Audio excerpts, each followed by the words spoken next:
Hello friends, आज हम लोग फिर घटना चक्र में सामान्य अध्ययन पूर्वावलोकन में भारतीय इतिहास के एक टॉपिक का अध्ययन करेंगे। और जिसमें आज हम जिस टॉपिक का अध्ययन करने वाले हैं वो बौद्ध धर्म है। बौद्ध धर्म और जैन धर्म से काफ़ी सारे क्वेश्चंस प्रारंभिक परीक्षा में पूछे जाते हैं, तो आइए चलिए इनका अध्ययन करते हैं। बौद्ध धर्म। गौतम बुद्ध का जन्म कपिलवस्तु के लुम्बिनी में हुआ था।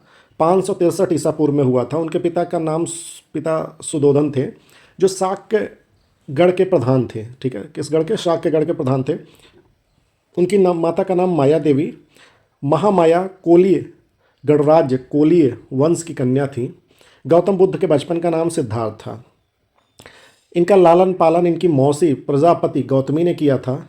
16 वर्ष की आयु में शाक्य कुल की कन्या यशोधरा के साथ इनका विवाह हो गया। ठीक है, उसके बाद क्या हुआ कि इनके एक पुत्र हुआ, उसका नाम राहुल था। ठीक है, हुआ क्या कि सारी चीज़ों से इनका जब मन व्यथित हो गया तो इन्होंने सन्यासी का जीवन व्यतीत करना चाहा और अपनी पत्नी एवं बच्चों को सोते हुए छोड़कर गृह त्याग किया, मतलब घर छोड़ दिया। और त्याग के समय सिद्धार्थ की आयु 29 वर्ष थी और गृह त्याग को महाभिनिष्क्रमण की संज्ञा दी गई। मतलब इसको क्या बोला गया? महाभिनिष्क्रमण। ठीक है, आगे देखते हैं। 6 वर्ष की कठिन तपस्या की साधना के पश्चात 35 वर्ष की अवस्था में वैशाख पूर्णिमा की रात्रि को एक पीपल के वृक्ष के नीचे गौतम को ज्ञान प्राप्त हुआ। ज्ञान प्राप्ति के बाद ये बुद्ध कहलाए। और एक अन्य नाम तथागत इनका, जिसका अर्थ है सत्य है ज्ञान, जिसका मतलब जिसका ज्ञान क्या है? सत्य है। शाक्य कुल में जन्म लेने के कारण इन्हें शाक्य मुनि भी बोला जाता है। ज्ञान प्राप्ति के पश्चात गौतम बुद्ध ने अपने मत का प्रचार प्रारंभ किया। उर्वेला से ऋषिपत्तन कहाँ पे है? जैसे वर्तमान सारनाथ या वाराणसी बोलते, पहुँचे और यहाँ उन्होंने 5 ब्राह्मण सन्यासियों को प्रथम उपदेश दिया। इस प्रथम उपदेश को धर्मचक्र प्रवर्तन कहा जाता है। अब यहाँ पे देख लेते हैं, कुछ ऐसे चिन्ह हैं। घटना जन्म का प्रतीक क्या है? कमल एवं साढ़। ठीक है, ओके, कमल एवं साढ़। गृह त्याग क्या है? घोड़ा। ठीक है, प्रतीक। ज्ञान क्या है? पीपल, बोधि वृक्ष, जिसके नीचे बैठ के उन्होंने तपस्या की थी। निर्वाण क्या है? पद चिन्ह। ठीक है, तो मगध के राजा बिंबिसार ने उनके निवास के लिए वेणुवन नामक महाविहार बनवाया। ठीक है, और वर्षा काल में उन्होंने द्वितीय तृतीय चतुर्थ वर्षा काल व्यतीत किए थे राजगृह में। ठीक है, आगे देखते हैं। अब आइए चलिए प्रश्नों को हल करते हैं। गौतम बुद्ध का जन्म कब हुआ था? तो यहाँ पे अभी आपने ऊपर ही पढ़ा है, वो डेट क्या है? 563 ईसा पूर्व में गौतम बुद्ध का जन्म हुआ था। ये देखिए, कपिलवस्तु के निकट लुम्बिनी नामक स्थान पे हुआ था। उनके पिता सुदोधन शाक्य गढ़ के प्रधान थे। माता उनकी माया देवी कोलीय गणराज्य कोलीय वंश की कन्या थी। 29 वर्ष की आयु में उन्होंने गृह त्याग किया था, जिसे महाभिनिष्क्रमण बोला जाता है। ठीक है, आगे देखिए, बुद्ध के जीवन की किस घटना को महाभिनिष्क्रमण के रूप में जाना जाता है? तो उसमें क्या है? उनका गृह त्याग है। आप देख सकते हैं इसका आंसर सी सही है। गौतम बुद्ध की माँ किस वंश से संबंधित थी? तो इसमें कोलीय वंश से संबंधित थी। बुद्ध का जन्म कहाँ पे हुआ था? तो लुम्बिनी में। देखिए यहाँ पे आप जानते हैं कि कपिलवस्तु के लुम्बिनी में हुआ था। निम्न में से कौन सा नाम बुद्ध का दूसरा नाम है? तो यहाँ पे क्या है? पार्थ, प्रच्छन्न, मिहिर, गुडाकेश, इनमें से कोई नहीं। तो इनमें से कोई नहीं उनका नाम है। देख लेते हैं इसका उत्तर। गौतम के बचपन का नाम क्या है? यहाँ पे सिद्धार्थ है। ठीक है, शाक्य मुनि तथागत भी इनका नामों के नाम से जाने जाते हैं। आदिगुरु शंकराचार्य को प्रच्छन्न बौद्ध या छिपा हुआ बुद्ध मार्गी कहा जाता था। पार्थ, प्रच्छन्न, मिहिर, गुडाकेश भगवान बुद्ध को अन्य नाम नहीं है। ठीक है, ये पार्थ, प्रच्छन्न, मिहिर, गुडाकेश भगवान बुद्ध के अन्य नाम नहीं। इस प्रकार विकल्प ई सही है। ठीक है, ओके, आगे देखते हैं। निम्नलिखित में से किस राजवंश के अभिलेख से इस परंपरा का समर्थन होता है कि लुम्बिनी शाक्य मुनि बुद्ध का जन्म था? तो इसमें देख लीजिए, मौर्य वंशीय शासक अशोक के रुम्मिनी देई जो अभिलेख है से सूचना मिलती है कि शाक्य मुनि बुद्ध का जन्म लुम्बिनी में हुआ था। ठीक है, रुम्मिनी देई ये क्या है? एक अभिलेख है जिससे ये पता चल रहा है कि शाक्य मुनि का जन्म लुम्बिनी में हुआ था। इस अभिलेख के अनुसार अशोक के राज्याभिषेक के 20वें वर्ष, मतलब अशोक जब राजा बने थे तो उसके 20वें वर्ष यहाँ आया था और उसने उस स्थान की पूजा की थी। शाक्य मुनि बुद्ध का जन्म हुआ था। ठीक है, जहाँ पर शाक्य मुनि का जन्म हुआ था। साथ ही इस अभिलेख में लुम्बिनी के बुद्ध का जन्म स्थल होने के कारण इसे कर छूट प्रदान करने की घोषणा भी का उल्लेख है। ठीक है, तो लुम्बिनी देवी ये अभिलेख है, उससे ये प्रमाणित होता है कि ये लुम्बिनी में इनका जन्म हुआ था। ठीक है, निम्नलिखित में कौन एक अशोक का अभिलेख इस परंपरा की पुष्टि करता है कि गौतम बुद्ध का जन्म लुम्बिनी में हुआ था? तो यहाँ पर देखिए लुम्बिनी देवी स्तंभ अभिलेख। ठीक है, आगे देखते हैं। निम्नलिखित में से किस राजा के एक अभिलेख से सूचना मिलती है कि शाक्य मुनि बुद्ध का जन्म लुम्बिनी में हुआ था? तो यहाँ पे देख लेते हैं अशोक के अभिलेख से। महात्मा बुद्ध का महापरिनिर्वाण कहाँ हुआ है? ठीक है, अब देखिए महापरिनिर्वाण इसका मतलब उनकी जो मृत्यु हुई थी वो कहाँ हुई थी? कुशीनगर में। तो कुशीनगर में कहाँ हुआ था? बौद्ध धर्म का प्रचार करते हुए महात्मा बुद्ध मल्लों की राजधानी पावा पहुँचे। यहाँ कुशीनगर में कौन किसकी राजधानी थी? मल्लों की राजधानी पावा। ठीक है, पावापुरी, जहाँ वे चुंद नामक लुहार की वाटिका में ठहरे थे। उसने बुद्ध को सुकर मद्दव खाने को दिया। ठीक है, सुकर मद्दव खाने को दिया। इससे उन्हें रक्तातिसार हो गया और भयानक पीड़ा उत्पन्न हो गई। डिसेंट्री इसका मतलब होता है कि इससे होने से क्या हुआ कि उनको भयानक पीड़ा उत्पन्न हो गई। इस वेदना के बाद भी वे कुशीनगर मल्ल गणराज की राजधानी पहुँचे। ठीक है, मतलब हुआ कहाँ इनको ये दर्द? मल्लों की राजधानी पावा में हुआ। इस वेदना के बाद भी वो कुशीनगर मल्ल गणराज की राजधानी गए। मतलब पावा से कहाँ पे गए? कुशीनगर गए, मल्ल गणराज की राजधानी। 483 ईसा पूर्व 80 वर्ष की अवस्था में उन्होंने अपना शरीर को त्याग दिया। बौद्ध ग्रंथों में इसे महापरिनिर्वाण कहा जाता है। ठीक है, तो महापरिनिर्वाण किसे कहा जाता है आप समझ चुके होंगे। गौतम बुद्ध का महापरिनिर्वाण जिस राज्य में हुआ है वह है, तो इसमें कौन हुआ है? मल्ल। ठीक है, मल्ल राज्य में। ठीक है, महात्मा बुद्ध का महापरिनिर्वाण किसके गणतंत्र में हुआ था? तो मल्लों के गणतंत्र में। गौतम बुद्ध ने किस स्थान पर निर्वाण प्राप्त किया? तो यहाँ देखिए है कोई? कुशीनारा, श्रावस्ती, सारनाथ, लुम्बिनी? नहीं, कोई नहीं है। बौद्ध धर्म में सांसारिक दुखों से मुक्ति या निरोध को ही निर्वाण माना गया। बुद्ध को सांसारिक दुखों से मुक्ति यानी कि निर्वाण ज्ञान की प्राप्ति के समय प्राप्त हुआ, जो कि बोध गया में प्राप्त हुआ था। तो निर्वाण इसमें क्या है? देखिए निर्वाण को समझना, महापरिनिर्वाण तो ऊपर था तो उसे में कुशीनगर हुआ, लेकिन यहाँ पे देखिए निर्वाण कहा गया। तो निर्वाण किसे बोला जा रहा है इसमें?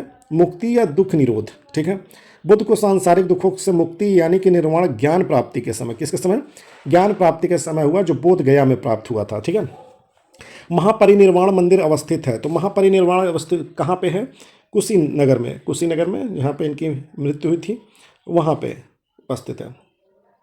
महापरिनिर्वाण मंदिर उत्तर प्रदेश के कुशीनगर जिले में स्थित है। मंदिर में स्थापित भगवान बुद्ध की मूर्ति 1876 ईस्वी में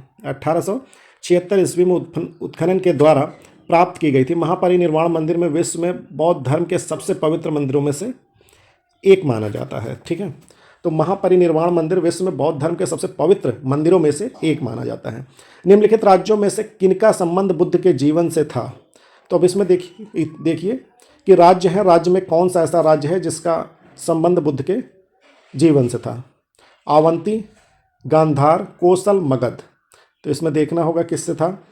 तो इसमें कोसल और मगध से। ठीक है, आइए देखते हैं। विकल्प में दिए गए महाजनपदों में कोसल एवं मगध कौन से राज्य हैं? कोसल एवं मगध महाजनपदों का संबंध बुद्ध के जीवन से था। गौतम बुद्ध ने अपनी शिक्षा के प्रचार प्रसार हेतु मगध एवं कोसल दोनों राज्यों का भ्रमण किया था। तो कौन से राज्य हैं? मगध एवं कोसल, जहाँ पे इन्होंने भ्रमण किया था। गौतम बुद्ध द्वारा अपने धर्म में दीक्षित किए जाने वाला अंतिम व्यक्ति निम्नलिखित में से कौन था? तो इसमें सुभद्र था। ठीक है, अपने जीवन के अंतिम वर्ष में गौतम बुद्ध ने अपने शिष्य चुंद के यहाँ पावा पहुँचे। ठीक है, सुकर माधव भोज सामग्री खाने से वे अतिसार रोग से पीड़ित हो गए। फिर वे पावा कुशीनगर चले गए और यहीं पर सुभद्र को उन्होंने अपना अंतिम उपदेश दिया। ठीक है, बुद्ध द्वारा रूपांतरित निम्न व्यक्तियों में से कौन सा अंतिम था? तो यहाँ पर सुभद्र यही थे अंतिम व्यक्ति जिन्हें अंतिम दीक्षा दी गई थी। बुद्ध ने अपने जीवन के अंतिम वर्षा ऋतु कहाँ पे बिताई? तो ये वैशाली में इन्होंने बिताई है अंतिम।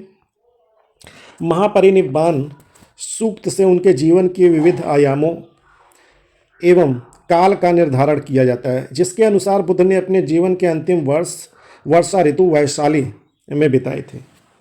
ठीक है, निम्नलिखित में से कौन सा एक बौद्ध मत में निर्वाण की अवधारणा की सर्वश्रेष्ठ व्याख्या करता है? अब तृष्णा रूपी अग्नि का शमन।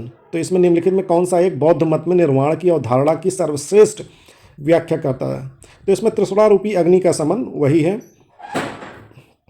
बुद्ध के निर्वाण को मन की उस परम शांति के रूप में वर्णित किया गया। निर्वाण को क्या किया गया है? बुद्ध ने निर्वाण को मन की उस परम शांति के रूप में वर्णित किया है कि मतलब आपके मन में शांति होनी चाहिए जो तृष्णा, क्रोध, दूसरी विषादकारी मन स्थितियों से परे है। मतलब तृष्णा ना हो, क्रोध ना हो और विषादकारी मन स्थितियों से परे है।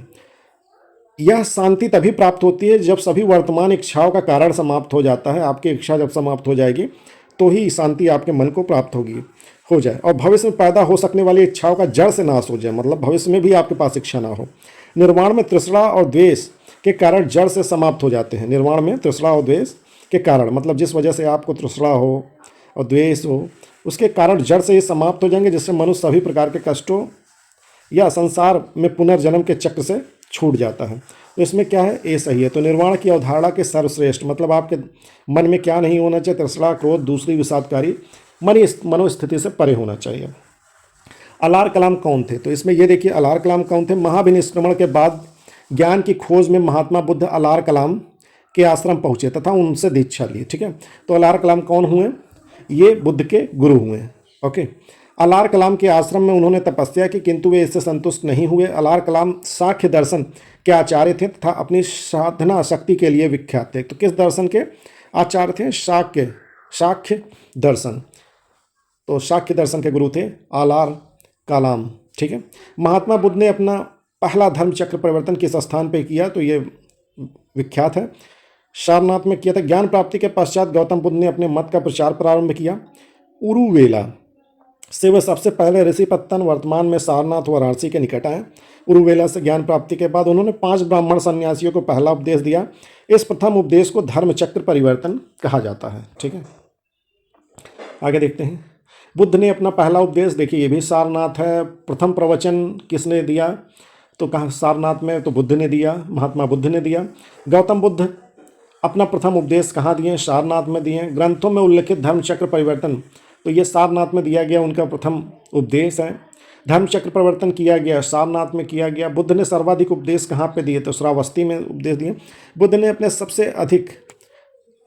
बुद्ध के सबसे अधिक शिष्य किस राज्य में थे? कौशल राज्य में हुए थे तथा यहाँ की राजधानी क्या थी? कौशल राज्य की राजधानी क्या थी? श्रावस्ती थी। उन्होंने सर्वाधिक उपदेश दिए थे। बुद्ध कौशाम्बी किसके राज्यकाल में आए थे? तो उदयन के राज्यकाल में। इसका मतलब कौशाम्बी जो महाजनपद था तो उसमें कब आए थे? तो महात्मा बुद्ध वत्सराज उदयन के शासनकाल में कौशाम्बी आए थे। उन्होंने यहाँ पे कौशाम्बी में कौन सा विश्राम किया था? 9वां विश्राम।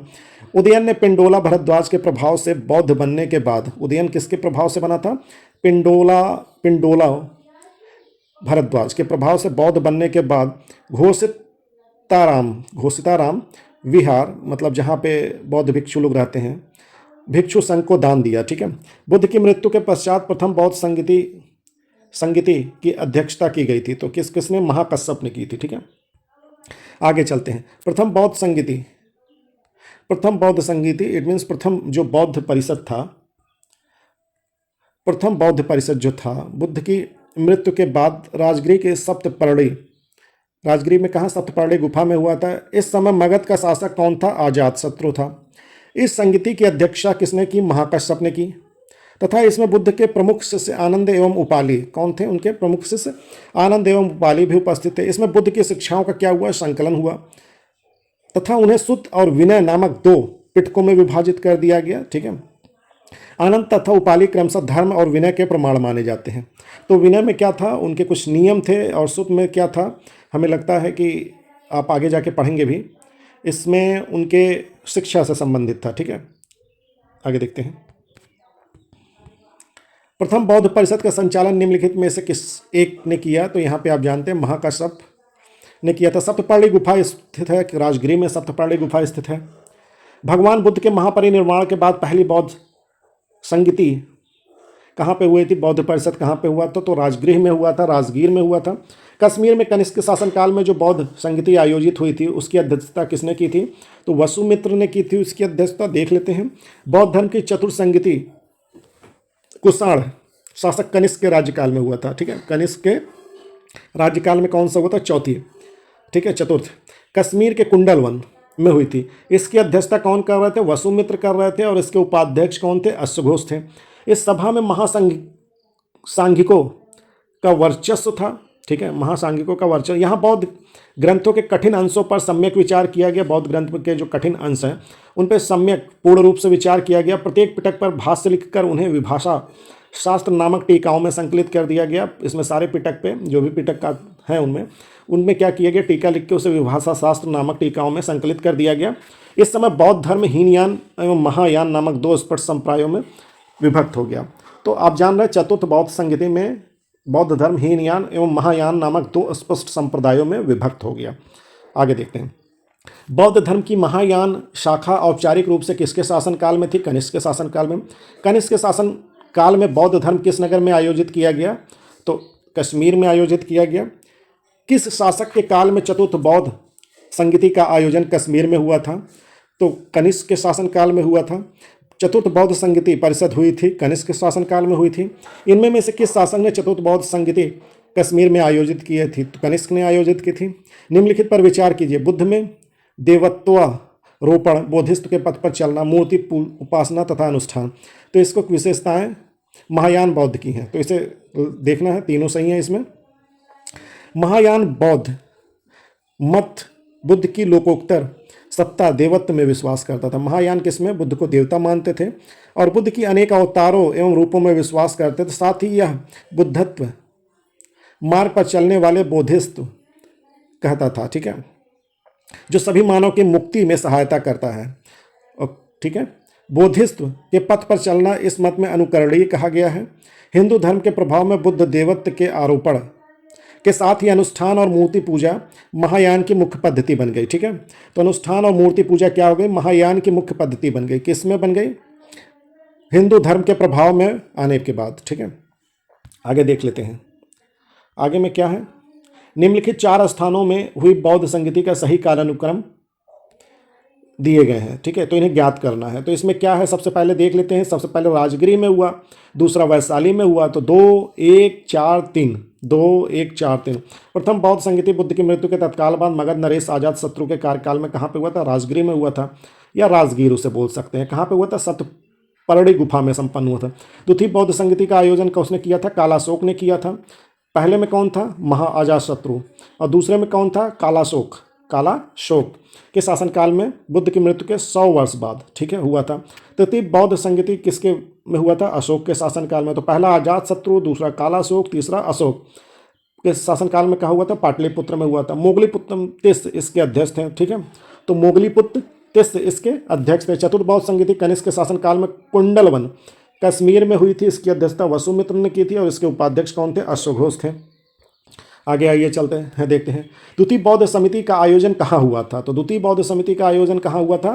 वैशाली में हुआ था। तो तृतीय बौद्ध सभा किस स्थान पर हुआ था? तो यहाँ पाटलिपुत्र में हुआ था। प्रथम बौद्ध समिति का आयोजन हुआ था अजातशत्रु के शासनकाल में हुआ था। निम्नलिखित में से किस एक नगर में प्रथम बौद्ध सभा आयोजित की गई थी? तो प्रथम बौद्ध सभा राजगीर में, राजगीर और राजगीर दोनों इसको बोला जा रहा है, तो उसमें हुई थी। निम्न में से किस शासक ने द्वितीय बौद्ध सभा का आयोजन किया था? कालाशोक ने किया था। अब यहाँ पे देखिए कुछ ऐसी जगहें हैं जिनको सुमेलित करना है, तो इसमें आइए चलिए देख लेते हैं। जन्म कहाँ पे हुआ था? तो उनका लुम्बिनी में हुआ था। ठीक है, ये देखिए जन्म कहाँ पे हुआ था? तो उनका लुम्बिनी में हुआ था। ज्ञान प्राप्ति कहाँ पे हुई थी? बोध गया में हुई थी। प्रथम वाचन कहाँ पे किया था? सारनाथ ने किया था। निधन कहाँ पे हुआ था? कुशीनगर में हुआ था। तो इसमें क्या है? यहाँ पे 3, 2, 1, 4। ठीक है, तो 563 ईसा पूर्व में कपिल वस्तु के समीप लुम्बिनी, फिर बाद में बोध गया में क्या हुआ? वैशाख पूर्णिमा के रात उन्हें ज्ञान प्राप्त हो गया। काशी में ऋषिपत्तन, सारनाथ में उन्होंने उपदेश दिया धर्मचक्र परिवर्तन, कुशीनारा में उनका निधन हुआ। बौद्ध साहित्य में महापरिनिर्वाण इसे बोला गया है। चलिए आगे देख लेते हैं। भारतीय कला में बुद्ध के जीवन को किस घटना का चित्रण मृग सहित चक्र द्वारा हुआ है? तो मृग सहित चक्र द्वारा, इसका मतलब प्रथम उपदेश। भारतीय कला में बुद्ध के जीवन का प्रथम उपदेश का चित्रण मृग सहित चक्र द्वारा हुआ है। बुद्ध के जीवन के प्रथम उपदेश का चित्रण, अगर बुद्ध उपदेश का चित्रण कैसे हुआ है? प्रथम उपदेश का मृग सहित चक्र द्वारा हुआ है। बुद्ध ने अपना प्रथम उपदेश सारनाथ के मृगदांव हरिण वन में दिया था। मृगदांव हरिण वन में दिया था। ठीक है, आगे देखते हैं। सूची 1 को सूची 2 से सुमेलित करना है। यहाँ पे उनका जन्म कहाँ पे हुआ था, तो जन्म के लिए क्या उनका चिन्ह है, जन्म के लिए कमल चिन्ह है, प्रथम वाचन के प्रवचन के लिए धर्मचक्र प्रवर्तन, महाबोधि बोधि वृक्ष, गृह त्याग घोड़ा है। ठीक है, तो इसको याद कर लीजिएगा। जन्म क्या है, कमल है, प्रथम प्रवचन धर्मचक्र प्रवर्तन, महाबोधि क्या है, बोधि वृक्ष क्या है जहाँ पे उन्होंने ज्ञान प्राप्त किया था, गृह त्याग क्या है, घोड़ा है। ठीक है, तो इन चिन्हों को याद करते रहिएगा, आगे भी पूछा जाएगा। करमापा लांबा तिब्बत के बुद्ध संप्रदाय के किस वर्ग का है, तो यहाँ पे ये देखना कंगियुप्पा, कंगियुप्पा। करमापा लांबा तिब्बत के बौद्ध संप्रदाय कंगियुप्पा वर्ग से संबंधित है। ठीक है, आगे देखते हैं महात्मा बुद्ध के जन्म में निम्नलिखित में से कौन सा सही है, तो इसमें देखना है कि क्या सही है। तो इसमें डी चारों सही हैं, क्योंकि उपयुक्त में से जन्म कहाँ पे हुआ था, कपिलवस्तु के लुम्बिनी में हुआ था। ज्ञान कहाँ पे हुआ था, बोध गया में हुआ था। वैदिक धर्म की अस्वीकारता की थी उन्होंने। ठीक है, 4 आर्य सत्यों का प्रचार भी सही है, तो यहाँ पे आप समझ सकते हैं। बोध गया में महाबोधि मंदिर बनवाया गया है जहाँ। ठीक है, तो गौतम बुद्ध को ज्ञान प्राप्त हुआ था यहाँ, इसी के लिए गौतम 6 वर्ष की साधना के पश्चात 35 वर्ष की आयु में महात्मा बुद्ध को वैशाख पूर्णिमा के रात एक पीपल के वृक्ष के नीचे ज्ञान प्राप्त हुआ था। बोध गया में बोधि वृक्ष अपने वंश की इस पीढ़ी का है, अपने बोध गया में बोधि वृक्ष अपने वंश की इस पीढ़ी का है, तो इसमें बताना पंचम। महाबोधि मंदिर स्थित वर्तमान बोधि वृक्ष वही नहीं है, मतलब जहाँ पे ज्ञान प्राप्त किया था वही वृक्ष नहीं है जिसके नीचे बैठ के महात्मा बुद्ध ने ज्ञान प्राप्त किया था। हेन सांग के अनुसार उस मूल वृक्ष को 7वीं शताब्दी में, किस शताब्दी में, 7वीं शताब्दी में सम्राट शशांक ने नष्ट कर दिया था। वर्तमान वृक्ष जिसे हम देख रहे हैं 5वीं पीढ़ी का वृक्ष है, जिसे अलेक्जेंडर कनिंघम ने लगवाया था। ठीक है, यह वृक्ष पूरी तरह संरक्षित है और केवल इसके गिरी हुई पत्तों को छूने एवं उठाने का अधिकार है। तो अभी जो बोधि वृक्ष है उसे किसने लगवाया था, अलेक्जेंडर कनिंघम ने। ठीक है, आइए चलिए देखते हैं आगे। निम्नलिखित में से कौन सा बौद्ध पवित्र स्थल निरंजना नदी पर स्थित है, तो बहुत ही आसान है, ये बोध गया है। पवित्र बौद्ध स्थल बोध गया, जहाँ गौतम बुद्ध सर्वप्रथम ज्ञान प्राप्त किए, निरंजना नदी पर स्थित है। आधुनिक फाल्गु नदी ये जो है को ही पूर्व में निरंजना के नाम से जाना जाता है। यह नदी 2 छोटी धाराओं निरंजना एवं मोहना के मिलने के बाद होती है। फाल्गु नदी निरंजना एवं मोहना के मिलने के बाद होती है, लेकिन पहले के टाइम में इसे निरंजना बोला जाता था, आपके टाइम में इसे फाल्गु बोला जा रहा है। बुद्ध के उपदेश किससे संबंधित है, तो आचरण की शुद्धता एवं पवित्रता, आचरण की पवित्रता एवं शुद्धता से संबंधित है। बुद्ध के उपदेशों में आत्मा संबंधी विवाद नहीं है, बुद्ध के उपदेशों में आत्मा संबंधी विवाद नहीं है। धार्मिक कर्मकांडों की बुद्ध ने आलोचना की है। ठीक है, तो इसमें आप देख रहे हैं ना, आचरण की शुद्धता एवं पवित्रता पे जोर दिया गया है। चलिए आइए देखते हैं। निम्न में से कौन बुद्ध के जीवन काल में संघ का प्रमुख होना चाहता था, तो ये देवदत्त है। देवदत्त बुद्ध का चचेरा भाई था। ठीक है, और वह पहले उनका अनुगत मतलब फॉलोवर बना, फिर उनका विरोधी भी बन गया। वह बौद्ध संघ से बुद्ध को हटाकर स्वयं संघ का प्रधान बनना चाहता था, किंतु उसमें सफलता नहीं मिली। वस्तु देवदत्त उसी दिन संघ का प्रधान बनने की सोचने लगा था जब वह पहले भिक्षु बना। ठीक है, गौतम बुद्ध ने अपनी मृत्यु के उपरांत बौद्ध संघ का नेतृत्व के लिए निम्न में से किसे नामित किया, तो उन्होंने किसी को नामित तो नहीं किया था। ठीक है, कुशीनारा में मल्लों के सालवन में विश्राम करने के दौरान अपनी मृत्यु से पूर्व बुद्ध ने भिक्षुओं को निकट बुलाकर धर्म उपदेश दिया। अब इनके जो शिष्य थे आनंद, उनसे बोला उन्होंने, शायद तुम ऐसा सोचो कि हमारे शास्त्रा चले गए, मतलब जो गुरु थे चले गए, अब हमारा शास्त्रा नहीं है। आनंद ऐसा मत समझना, मैंने जो धर्म और विनय, ठीक है, जो धर्म दिए हैं और विनय जो नियम दिए हैं मेरे बाद वे ही तुम्हारे शास्त्रा होंगे। इस प्रकार स्पष्ट है कि बुद्ध ने अपनी मृत्यु के उपरांत बौद्ध संघ के नेतृत्व के लिए किसी को नामित नहीं किया, बल्कि अपने उपदेशों धर्म एवं विनय को ही मार्गदर्शक बनाया। अपने जो धर्म है और विनय है इन्हीं को मार्गदर्शक बनाया। ठीक है, यही गुरु का काम करेंगे। अष्टांग मार्ग की संकल्पना अंग है, तो अष्टांग मार्ग किसमें, धर्म चक्र प्रवर्तन सूत्र की विषय वस्तु है। ठीक है, आइए देखते हैं। अष्टांग मार्ग में गौतम बुद्ध ने चतुर्थ आर्य सत्य दुख निरोध का उपाय बताया। चतुर्थ आर्य सत्य दुख निरोध का उपाय बताया। इसे दुख निरोध गामिनी प्रतिपदा, चतुर्थ आर्य क्या है, दुख निरोध गामिनी प्रतिपदा कहा जाता है। मध्यम प्रतिपदा या मध्य मार्ग भी कहते हैं। ठीक है, ये भी परीक्षा में आता है। इस मध्यम प्रतिपदा में 8 सोपान है, मतलब ये 8 कार्य हैं जिन्हें आपको करना है। इसे अष्टांगिक मार्ग कहते हैं। ये 8 सोपान सम्यक दृष्टि, सम्यक संकल्प, सम्यक वाक, सम्यक क्रमांक, सम्यक आजीव, सम्यक व्यायाम, सम्यक स्मृति, सम्यक समाधि। अष्टांगिक मार्ग धर्म चक्र परिवर्तन सूत्र की विषय वस्तु का अंग है। ठीक है, धर्म चक्र परिवर्तन सूत्र की विषय वस्तु का अंग है। आगे देख लेते हैं।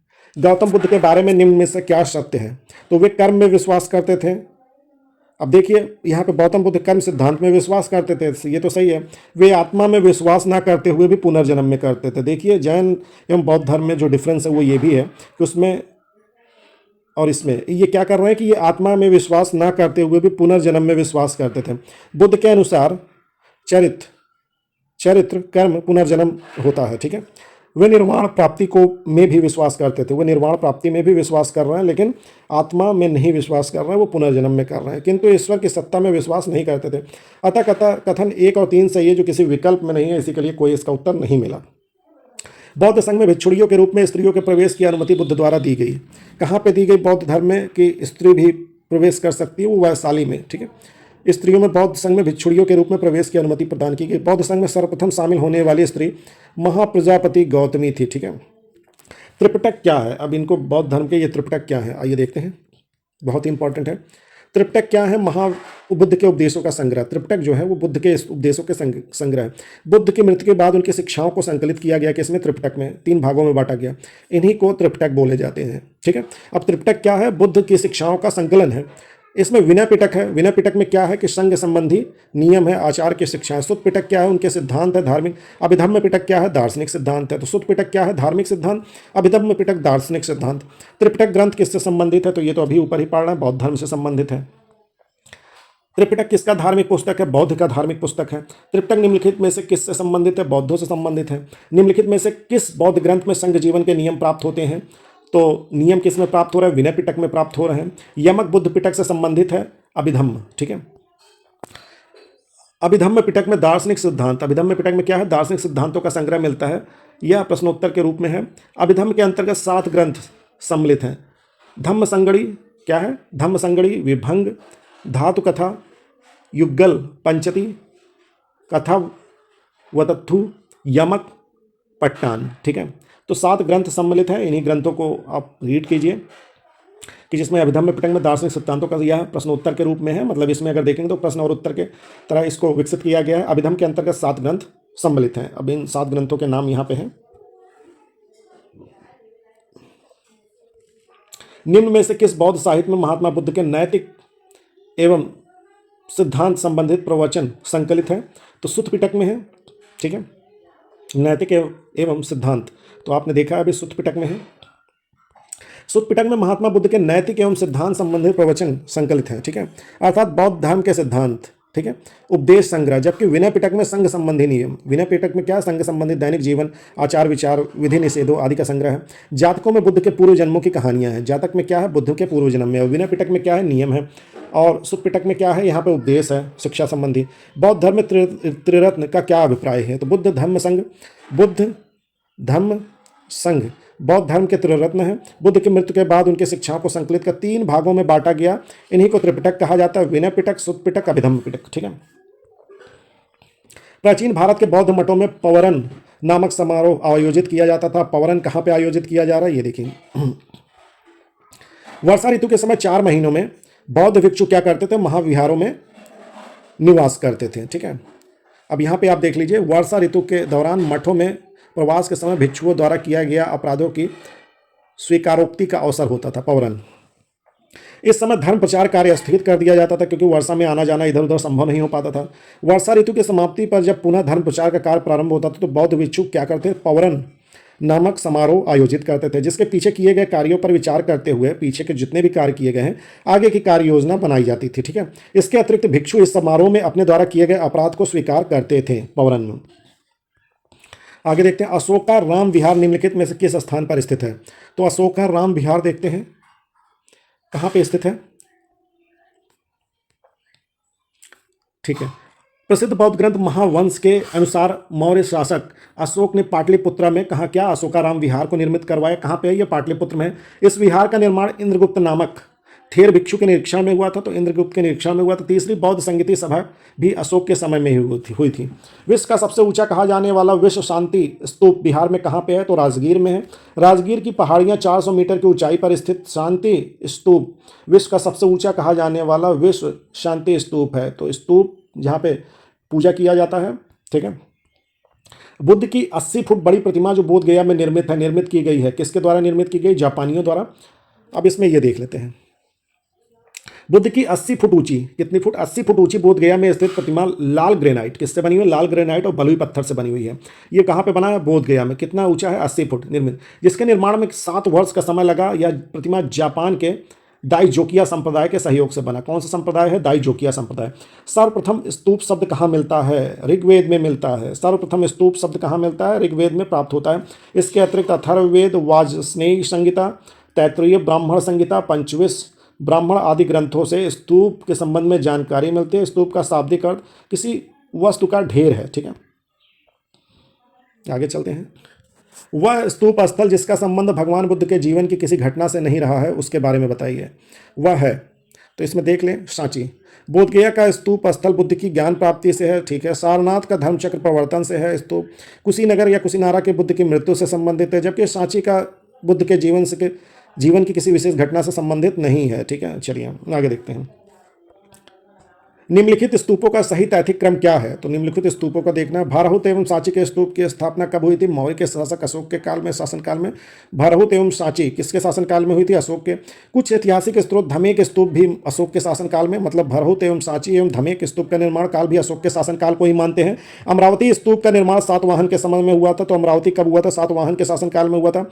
भारहूत, सांची एवं धमेक स्तूप के निर्माण क्रम निर्धारित करना संभव नहीं है, इसी के लिए कोई क्रम निर्धारित नहीं हो पा रहा है। ठीक है, आगे देते हैं। अनात्मवाद सिद्धांत है, अनात्मवाद सिद्धांत है, इनमें देखना बौद्ध धर्म दर्शन का। इसे ध्यान से देखिएगा। बौद्ध धर्म में अनात्मवाद का सिद्धांत गौतम बुद्ध के प्रतीत्य समुत्पाद के सिद्धांत से सिद्ध होता है। कौन से, प्रतीत्य समुत्पाद। अनात्मवाद का सिद्धांत किससे होता है, प्रतीत्य समुत्पाद सिद्धांत से सिद्ध होता है। नैरात्मवाद, नैरात्मवाद कुछ विचारकों के मतानुसार अनात्मवाद का सिद्धांत, कौन सा, अनात्मवाद का सिद्धांत केवल आत्मा पर लागू होता है। किस पे, अनात्मवाद केवल आत्मा पर। वस्तुतः इसमें आत्मा और भौतिक जगत दोनों की ही व्याख्या की गई है, तो आत्मा एवं भौतिक जगत दोनों की व्याख्या की गई। जब गौतम बुद्ध सर्व अनात्मकम, तो इसका अर्थ कि किसी नित्य चेतन जड़ तत्व का अस्तित्व नहीं है। नित्य चेतन एवं जड़ तत्व का क्या नहीं है, अस्तित्व नहीं है। ना तो आत्मा नामक नित्य द्रव्य का अस्तित्व है, ना ही भौतिक पदार्थ नामक जड़ द्रव्य का। ठीक है, द्रव्यता, एकता, तादात्म्य, नित्यता आदि की कल्पना मात्र है। ठीक है, देखिए बौद्ध धर्म में अनात्मवाद का सिद्धांत गौतम बुद्ध के प्रतीत्य समुत्पाद के सिद्धांत से संबंधित होता है।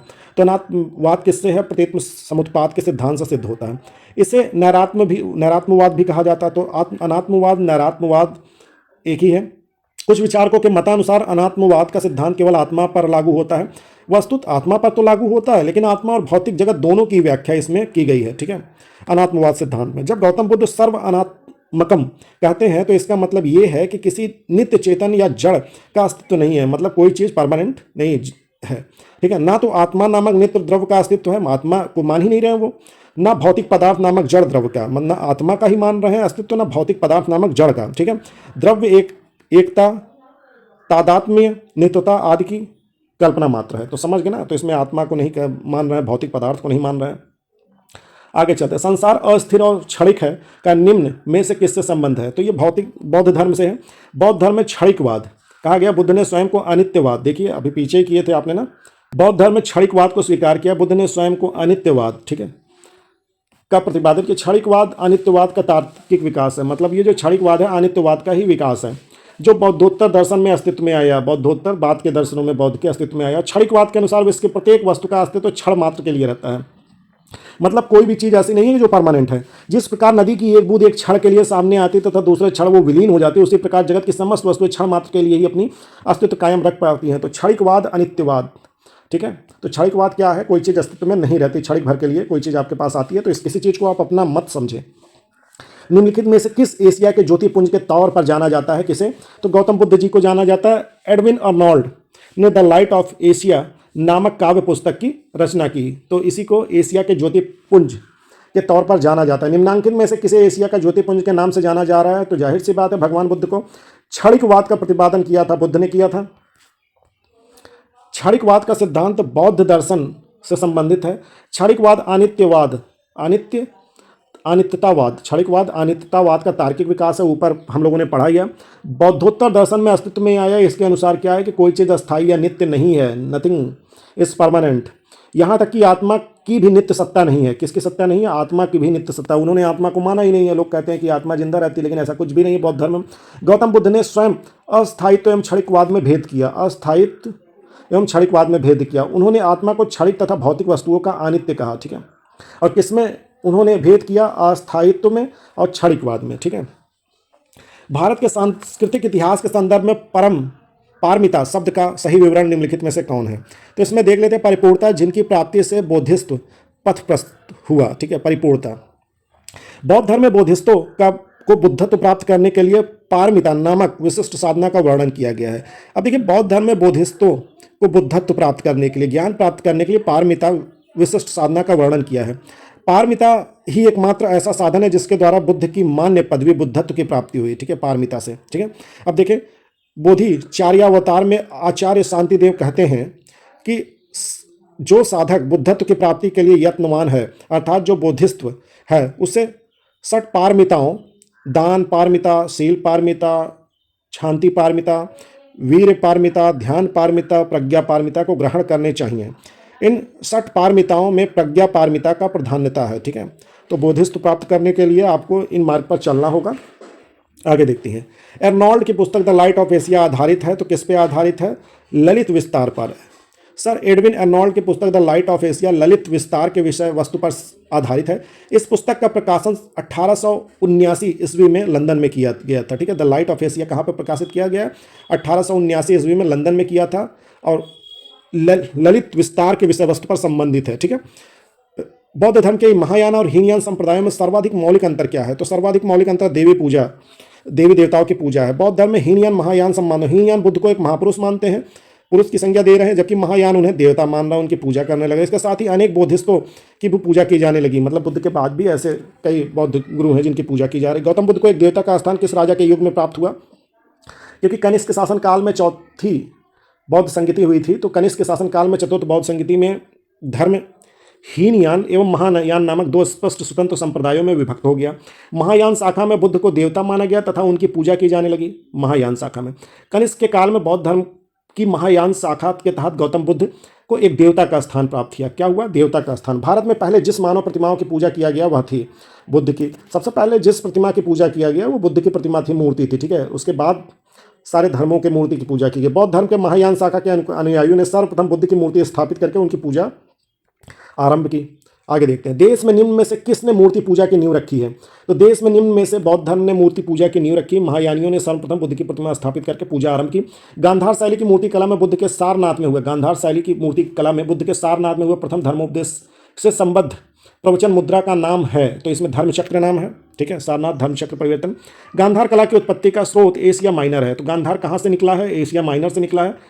हेलेनिस्टिक कला थी, हेलेनिस्टिक कला था। इस शैली की कला का प्रमुख विषय महात्मा बुद्ध का जीवन चरित्र है, महात्मा बुद्ध का जीवन चरित्र है। इसके अंतर्गत बुद्ध की धर्मचक्र मुद्रा, इस शैली की कला का प्रमुख विषय क्या है? महात्मा बुद्ध का जीवन चरित्र है। इसके अंतर्गत बुद्ध की धर्मचक्र मुद्रा, मतलब ध्यान मुद्रा, अभय मुद्रा, वरद मुद्रा आदि मूर्तियों का निर्माण किया गया गांधार कला के माध्यम से, ठीक है। तो यहाँ पे आपने देख लिया ना, धर्मचक्र गांधार शैली की मूर्ति कला में बुद्ध के सारनाथ में प्रथम धर्मोपदेश के संबंध में प्रवचन मुद्रा का नाम है, प्रवचन में धर्मचक्र है। बुद्ध की खड़ी प्रतिमा निम्न में से किस काल में बनवाई गई थी? तो कुषाण काल में खड़ी प्रतिमा बुद्ध की बनवाई गई थी। कुषाण काल में गांधार एवं मथुरा कला शैली के तहत बुद्ध की बोधिस्तों की बहुसंख्यक मूर्तियों का निर्माण हुआ। गांधार एवं मथुरा कला में, ठीक है, कुषाण के काल में निर्माण हुआ। वी एस अग्रवाल के मतानुसार सर्वप्रथम मथुरा में ही बुद्ध मूर्तियों का निर्माण किया गया, जहाँ इसके लिए पर्याप्त आधार था। हेनसांग के विवरण के अनुसार बुद्ध की प्रथम मूर्ति कौशाम्बी में बनी, लेकिन हेनसांग सर क्या कह रहे हैं? बुद्ध की प्रथम मूर्ति कौशाम्बी में बनी, परंतु अनेक विद्वान महात्मा बुद्ध की प्रथम प्रतिमाओं का श्रेय गांधार कला को देते हैं, ठीक है, गांधार कला को देते हैं। अतः निश्चित तौर पर यह नहीं कहा जा सकता कि बुद्ध की प्रथम मूर्ति कहाँ बनी, प्रतिमा कहाँ बनी, ठीक है। तो हेनसांग क्या कह रहे हैं? कौशाम्बी में कुषाण काल में गांधार एवं मथुरा कला शैली के तहत बुद्ध बोधिस्तों की बहुसंख्यक मूर्तियों का निर्माण भी हुआ था। तो चलिए ठीक है, अभी इसे डिसाइड नहीं करते हैं। चलिए, भगवान बुद्ध की प्रतिमा कभी कभी एक हस्त मुद्रा युक्त दिखाई गई है, जिसमें भूमि स्पर्श मुद्रा कहा जाता है, या किसका प्रतीक है? तो इसमें आप देख लीजिए, बुद्ध की भूमि स्पर्श मुद्रा से तात्पर्य अपने तप की शुचिता एवं निरंतरता को बनाए रखने से। बुद्ध की भूमि स्पर्श मुद्रा कामदेव के प्रलोभनों के बावजूद, मतलब काम इच्छा के बावजूद भी अपनी शुचिता एवं शुद्धता का साक्षी होने के लिए बुद्ध की धरती का आवाहन को प्रदर्शित करती है, ठीक है। तो काम के प्रलोभन के बाद भी अपनी शुचिता एवं शुद्धता बनाए रखना, ठीक है। भूमि स्पर्श भूमि स्पर्श मुद्रा की सारनाथ बुद्ध मूर्ति संबंधित है, तो ये किससे संबंधित है? यहाँ पे गुप्त काल से। ठीक है, भूमि स्पर्श मुद्रा की सारनाथ की बुद्ध मूर्ति गुप्त काल से संबंधित है। इसका आध्यात्मिक अभिव्यक्ति गंभीर मुस्कान, शांत ध्यान मग्न मुद्रा भारतीय कला की सर्वोच्च सफलता का प्रदर्शन करती है। आगे देखते हैं। सारनाथ की भूमि स्पर्श मुद्रा वाली प्रतिमा कालांकित है। अब गुप्त काल में ये बनी हुई थी। भारत के सांस्कृतिक इतिहास के संबंध में निम्नलिखित युग्मों पर विचार कीजिए। सही सुमेलन है परिव्राजक, परित्यागी या भ्रमणकारी, श्रमण, भिक्षु, साधु, उपासक, बौद्ध धर्म का साधारण अनुयायी। निम्नलिखित में से कौन से शासक ने बौद्ध मत के विस्तार में योगदान नहीं दिया? तो इसमें पुष्यमित्र शुंग ने नहीं दिया, हर्षवर्धन ने, कनिष्क ने, अशोक ने, सभी बौद्ध धर्म के अनुयायी रहे हैं। अशोक, अब देख लेते हैं इसे। अशोक, कनिष्क, हर्षवर्धन बौद्ध धर्म के विकास में योगदान दिया, जबकि शुंग वंश का संस्थापक पुष्यमित्र शुंग ने मगध साम्राज्य पर अधिकार जमा कर वहां एक ओर यवनों के आक्रमण से देश को रक्षा की, वहीं दूसरी ओर शांति व्यवस्था की स्थापना कर वैदिक धर्म एवं आदर्शों को जो अशोक के शासनकाल में उपेक्षित हो गए थे पुनः प्रतिष्ठित। इस कारण उसका काल वैदिक प्रतिक्रियाओं अथवा वैदिक पुनः जागरण का काल माना जाता है। ठीक है, चलिए आगे देखते हैं। कुशीनगर मल्ल गणराज्य की राजधानी थी। महात्मा बुद्ध का महापरिनिर्वाण कुशीनगर में हुआ था। दोनों सही हैं, लेकिन इसमें व्याख्या तो नहीं मिल रही है। चलिए, बौद्ध ग्रंथ अंगुत्तर निकाय में वर्णित 16 महाजनपदों में से मल्ल महाजनपद था। यह एक संघ राज्य था। ठीक है, जिसमें पावा, पडरौना तथा कुशीनारा, कसिया मल्ल गणराज्य की जुड़वा राजधानी थी। महात्मा बुद्ध को महापरिनिर्वाण कहाँ पे प्राप्त हुआ था? कुशीनारा में प्राप्त हुआ। दोनों सही हैं। अब इसको मैच करना है। लोथल में क्या है? गोदीवाड़ा है। सारनाथ में क्या है? बुद्ध का प्रथम धर्मोपदेश है। राजगीर में क्या है? राजगीर में यहाँ पे आप देख लीजिए कि क्या है, ये मैच नहीं हो रहा है। अशोक का सिंह स्तंभ शीर्ष नहीं। नालंदा में क्या है? बौद्ध अधिगम का महान पीठ। ठीक है, ये भी सही है। तो 1, 2, 4 सही है। संधपुरा स्थल लोथल में क्या है? गोदीबाड़ा है। सारनाथ में महात्मा बुद्ध ने अपना प्रथम धर्म उद्देश्य किया, धर्मचक्र प्रवर्तन कहलाया। नालंदा बौद्ध अधिगम का महान पीठ है, ये भी सही है। यहाँ कुमारगुप्त प्रथम के शासनकाल में विश्वविद्यालय का। अशोक का सिंह स्तंभ शीर्ष राजगीर में नहीं बल्कि कहाँ पे है? सारनाथ में है सिंह स्तंभ। ठीक है, चलिए, महायान बौद्ध धर्म में बोधिस्त्व अवलोकितेश्वर को और किस अन्य नाम से जाना जाता है? पदम पाणी के नाम से। बौद्ध दर्शन में यह माना गया है कि बोधिसत्व में अवलोकितेश्वर की स्थिति महिमा मंडित है। ठीक है, बौद्ध दर्शन में क्या माना गया है कि बोधिसत्व में अवलोकितेश्वर, मतलब बौद्ध जो थे अवलोकितेश्वर की स्थिति महिमा मंडित है। उन लोगों ने यह निश्चय किया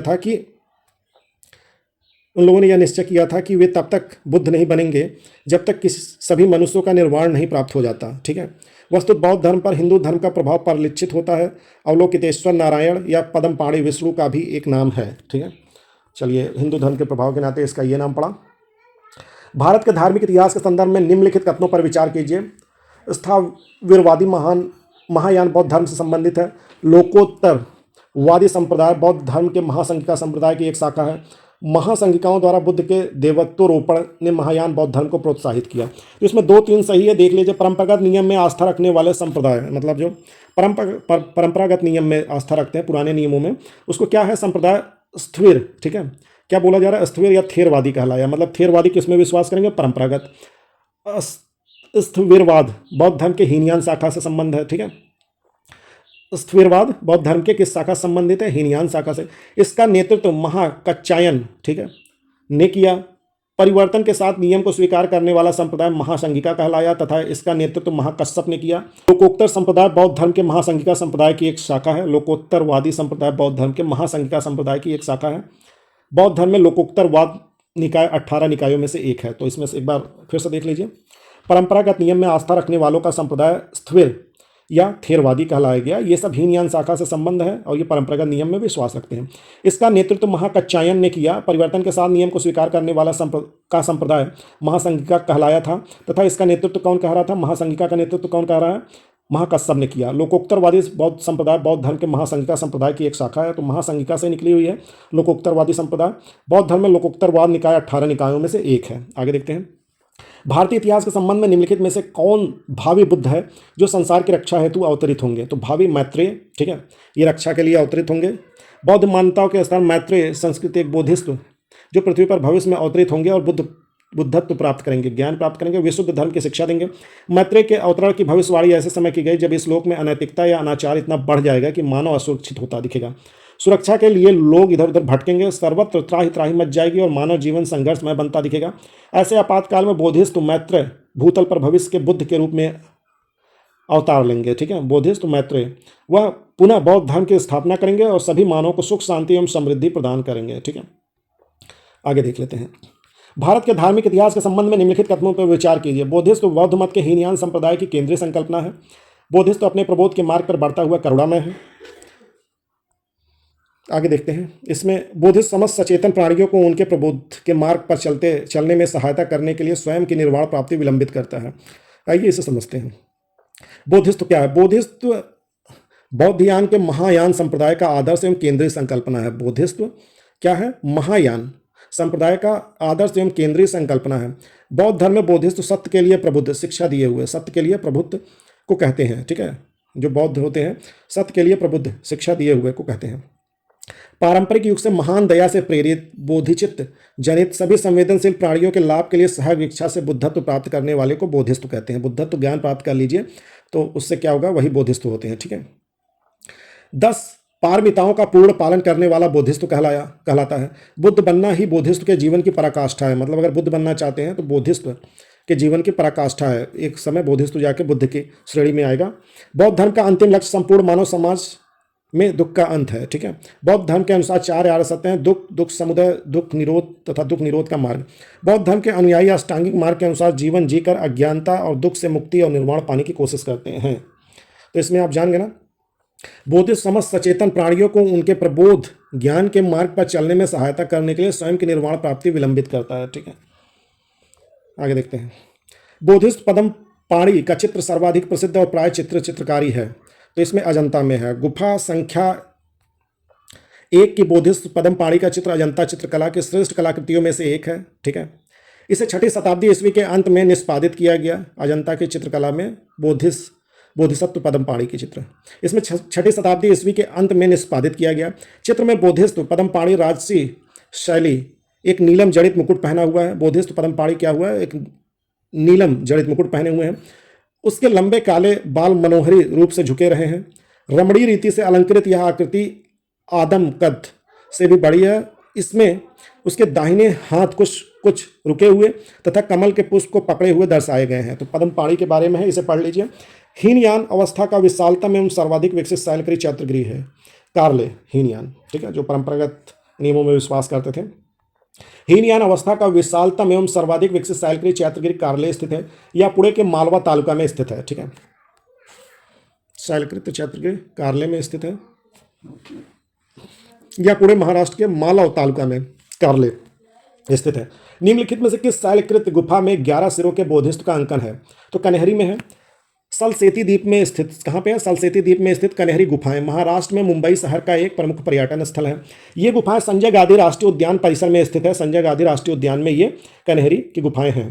प्राचीन अभिलेखों में कान्हा शैल, कृष्णागिरी, कान्हीगिरी नाम से उल्लिखित कन्हरी बौद्धों का प्रमुख केंद्र था। कन्हरी में एक पहाड़ी सर्वाधिक संख्या में गुफाओं का निर्माण हुआ है। कन्हरी की गुफाओं का निर्माण पहली शताब्दी ईसा पूर्व में किया गया और ये 11वीं शताब्दी ईस्वी तक इस्तेमाल में रही, ठीक है। कन्हरी की गुफाओं का निर्माण कब किया गया? पहली शताब्दी ईसा पूर्व में किया गया और ये 11वीं शताब्दी ईस्वी तक इस्तेमाल में रही। गुफा संख्या 41 में क्या हुआ? पहले इसे 23 नंबर क्रमांकित किया गया था। 41 को 23 नंबर में अवलोकितेश्वर की एक रोचक मूर्ति रखी गई थी जिसकी 4 भुजाएं और 11 मुख हैं। यह अपनी किस्म की भारत में स्थित एकमात्र मूर्ति है। इस रूप की उपासना चीनी, तुर्किस्तान, कंबोडिया, जापान में 7वीं 8वीं सदी में लोकप्रिय थी, ठीक है। चलिए आगे देखते हैं। प्रथम शताब्दी ईस्वी में किस भारतीय बौद्ध भिक्षुकों को चीन भेजा गया था? तो नागार्जुन को कनिष्क के दरबार से।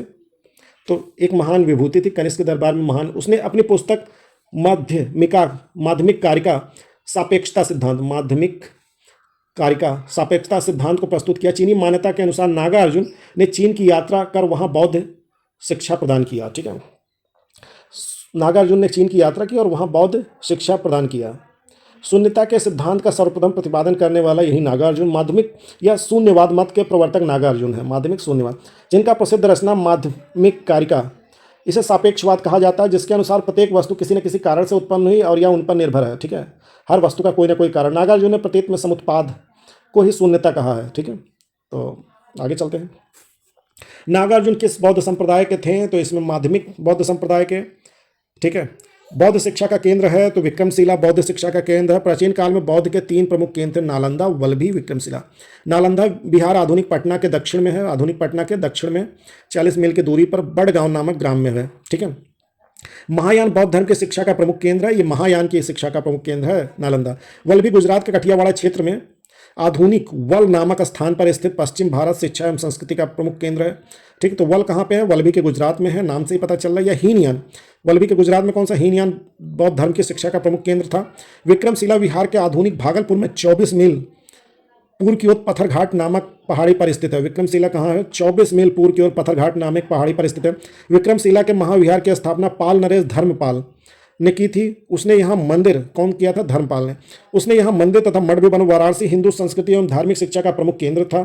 गिरिनार गुजरात के जूनागढ़ जिले में स्थित है। बुद्ध के समय में उज्जैन अवंती राज्य की राजधानी थी। ठीक है, चलिए, तो आपको मिल गया कि नालंदा, वल्लभी एंड विक्रमशिला के बारे में। ठीक है, आगे चलते हैं। वल्लभी विश्वविद्यालय स्थित है तो जाहिर सी बात है गुजरात में है। नालंदा विश्वविद्यालय के स्थापना का युग है गुप्त युग में नालंदा किया गया था, शायद कुमारगुप्त नहीं थे। नालंदा एक विख्यात बौद्ध पीठ विश्वविद्यालय था। यह बिहार के राजगीर के निकट है। 5वीं शताब्दी में मध्यगुप्तों के समय में नालंदा विश्वविद्यालय अस्तित्व में। सर्वप्रथम कुमारगुप्त प्रथम ने नालंदा बौद्ध विहार को दान दिया। बाद में बुद्धगुप्त, तथागत गुप्त तथा बालादित्य नामक गुप्त शासकों ने भी इस विहार को दान दिए। ठीक है।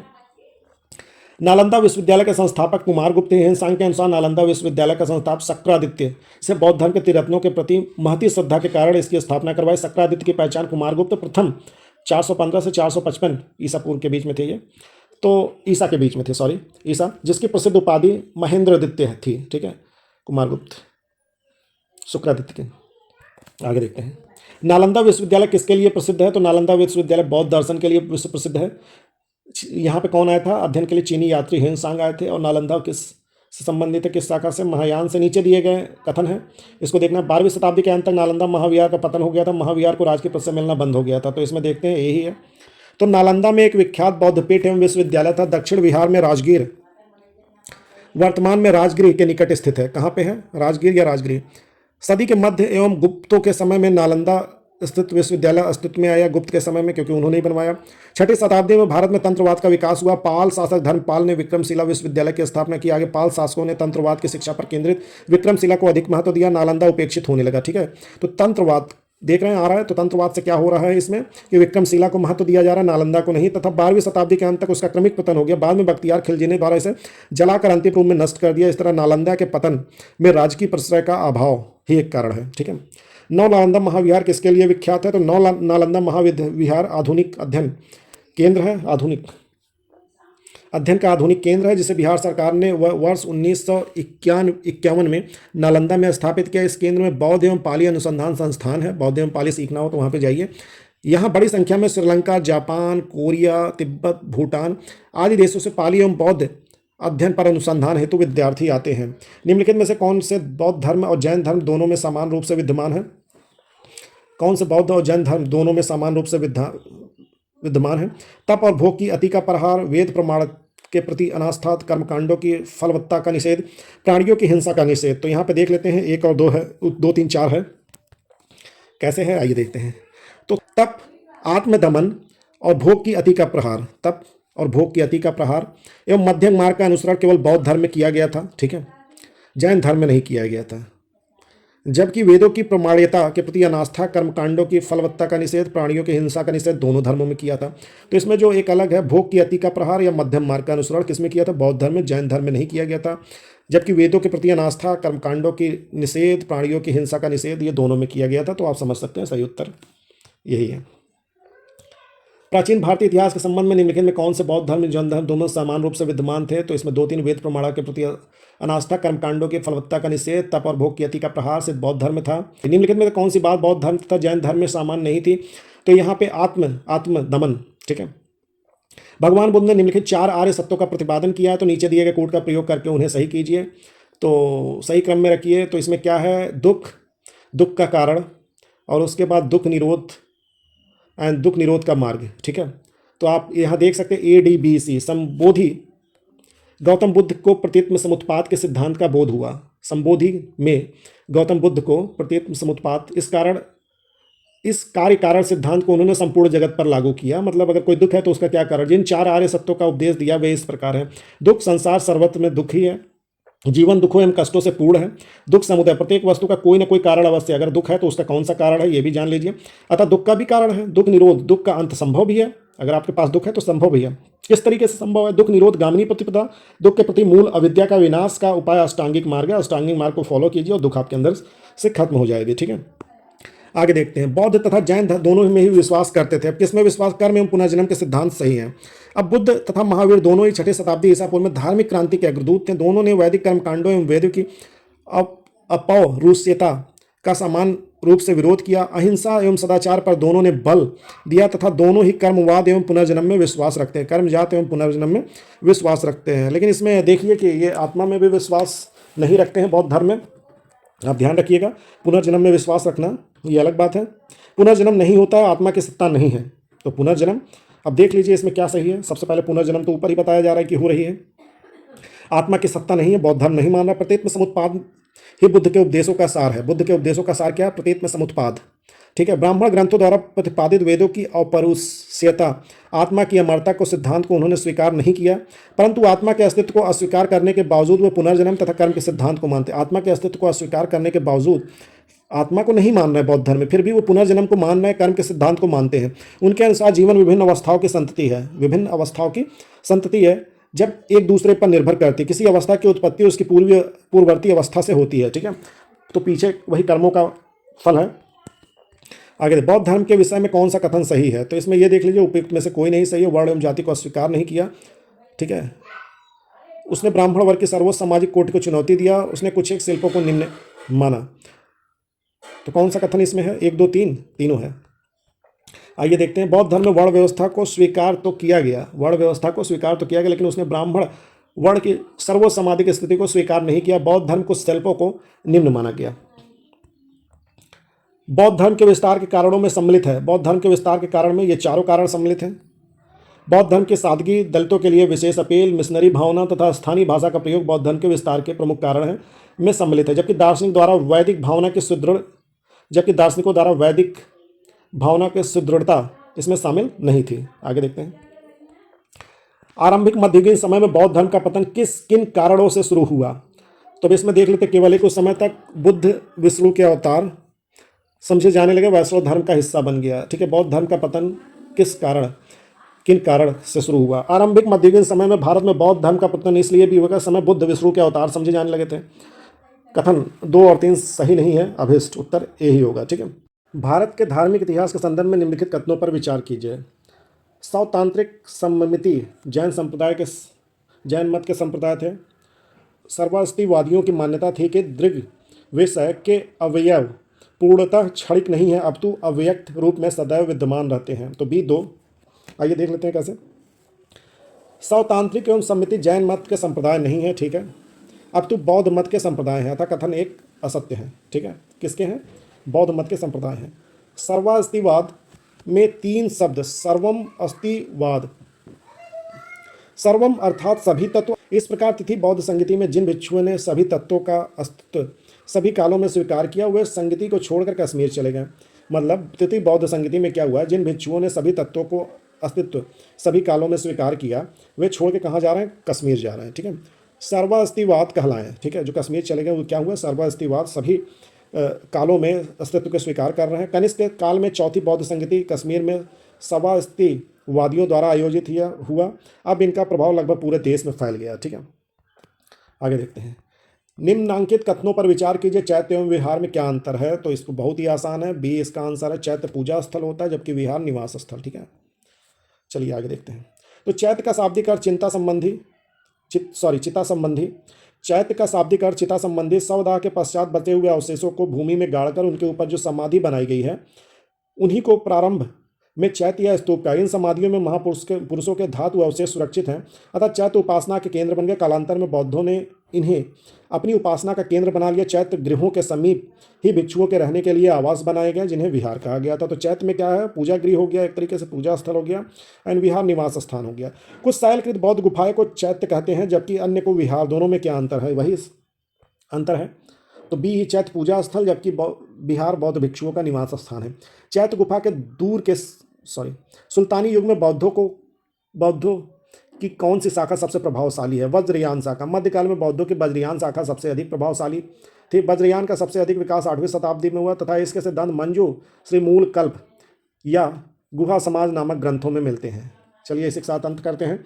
अब नेक्स्ट टॉपिक हमारा होगा जैन धर्म। ध्यान से पढ़िएगा, कोई गलती हो गई तो आप इस पर ध्यान दे दीजिएगा और मुझे भी बताइएगा कमेंट बॉक्स में। धन्यवाद।